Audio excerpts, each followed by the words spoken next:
샬롬, 평안하십니까? 앞으로 수년간 가뭄이 있을 거라는 엘리야의 선포 이후에 이스라엘에 비가 오지 않았죠. 3년 뒤 오바다를 통해서 엘리야를 만나게 된 아합이 비가 오지 않는 까닭이 엘리야의 저주 때문이라고 시비를 합니다. 자, 열왕기상 18장 16절과 17절 말씀입니다. 오바다가 가서 아합을 만나 그에게 말하며 아합이 엘리야를 만나러 가다가 엘리야를 볼 때 아합이 그에게 이르되 이스라엘을 괴롭게 하는 자여 너냐 이럽니다. 이스라엘이 고통을 당하는 까닭이 너 때문이라는 이 원망을 들은 엘리야가 18절입니다. 그가 대답하되 내가 이스라엘을 괴롭게 한 것이 아니라 당신과 당신의 아버지의 집이 괴롭게 하였으니 이는 여호와의 명령을 버렸고 당신이 바알을 따랐습니다. 내가 아니라 당신들이 여호와를 외면하고 바알 같은 우상을 섬기는 죄를 범했기 때문이라는 겁니다. 그리고는요, 19절에 그런즉 사람을 보내 온 이스라엘과 이스라엘의 상에서 먹는 바알의 선지자 450명과 아세라의 선지자 400명을 갈멜산으로 모아 내게로 나오게 하소서. 내 말이 사실인지 아닌지를 판가름하기 위해서 바알과 아세라의 선지자를 다 모으라고 합니다. 바알은 그 당시에 아합과 이스라엘이 섬기던 신 중에서 우두머리의 신이고요. 비와 천둥 번개를 관장하는 신입니다. 아세라는 바알의 짝이 되는 여신이죠. 가나안이 음란한 종교의식을 가지게 된 이유가 바로 이 바알과 아세라 때문인데요. 당시 바알을 섬기던 사람들은 하늘에서 비가 내리는 까닭이 바알과 아세라의 성행위 때문이라고 믿었습니다. 그래서 비가 오도록 하기 위해서는 바알과 아세라의 성적 충동을 일으켜야 하는데 이걸 위해서 음란하고도 광적인 제사 행위를 했던 것입니다. 이런 백성들을 향해서 엘리야가 외칩니다. 열왕기상 18장 21절 말씀입니다.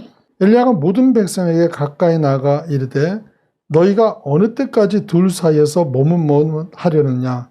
여호와가 만일 하나님이면 그를 따르고 바알이 만일 하나님이면 그를 따를지니라 하니 백성이 한마디도 대답하지 아니하는지라 했습니다. 너희가 하나님을 따를 건지 바알을 따른 건지 확실하게 말하라니까 모두가 꿀먹은 벙어리라는 거예요. 아무도 엘리야 편을 들고 나오지 않는 것입니다. 이런 백성들을 향해서요. 너희는 지금 18장 24절 말씀입니다. 너희는 너희의 신의 이름을 부르라. 나는 여호와의 이름을 부르리니 이에 불로 응답하신 신 그가 하나님이니라. 백성들이 다 대답하되 그 말이 옳도다 하는지라. 누가 옳은지를 불로 응답받자는 제시를 엘리야가 합니다. 이건 아주 기발한 발상이었죠. 바알이 주관하는 것 중에 하나가 뭐라 그랬어요? 번개라고 했죠. 번개가 번쩍거리면 저건 바알이라고 생각들을 했습니다. 그 불의 신 바알한테 가장 유리한 제안을 한 거죠. 그리고는 바알의 제사장들이 먼저 하도록 합니다. 열왕기상 18장 26절 말씀입니다.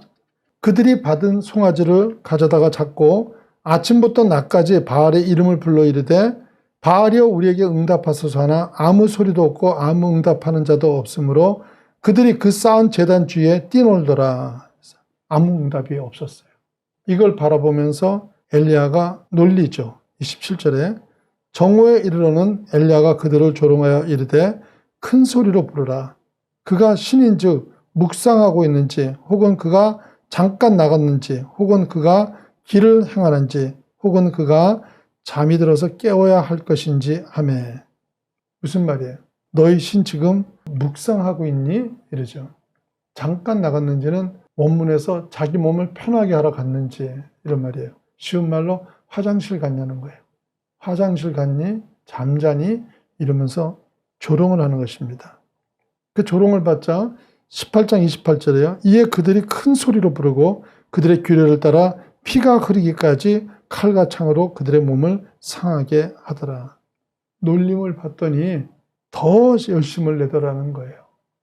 인간이 가진 종교심리의 공통점은요. 열심입니다. 그러나 잘 아셔야 될 것이요. 열심이 신앙은 아닙니다.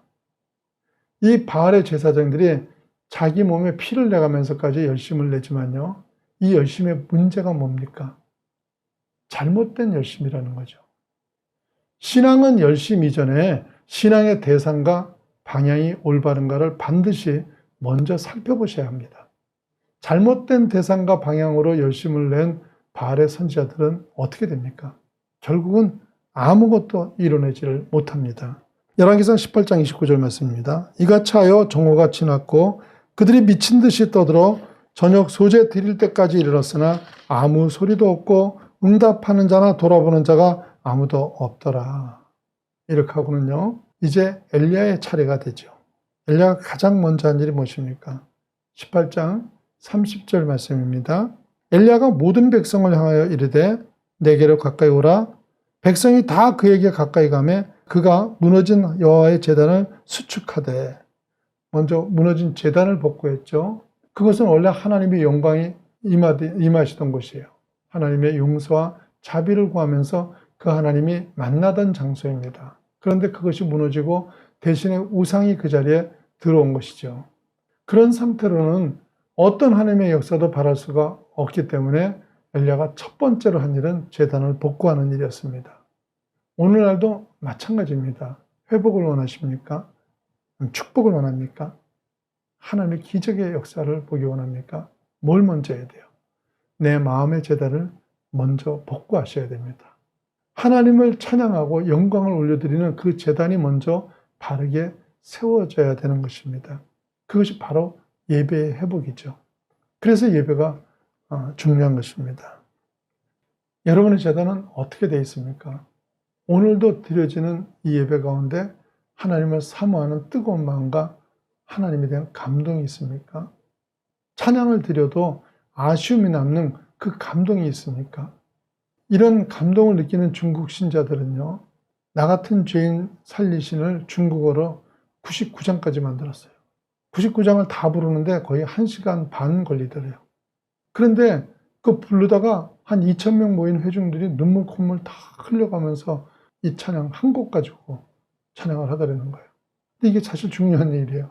천국에서 주로 하는 일이 뭡니까? 하나님을 찬송하고 경배하는 일입니다. 이 감동을 아는 사람은요, 내 사랑하는 사람하고 함께 이렇게 찬양하면서 살 수 있다는 게 얼마나 기대가 되겠습니까? 그런데 이 땅에서 1시간 드리는 예배도 빠지고 싶고 졸리고 지겨운 사람은요, 하루 종일 예배 드리는 천국에 가면 얼마나 힘든 것이 되겠습니까?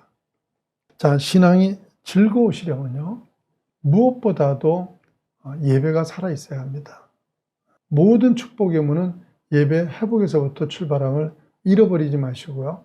무엇보다도 내 마음의 제단을 올바로 세우시는 자녀 되시기를 축원합니다.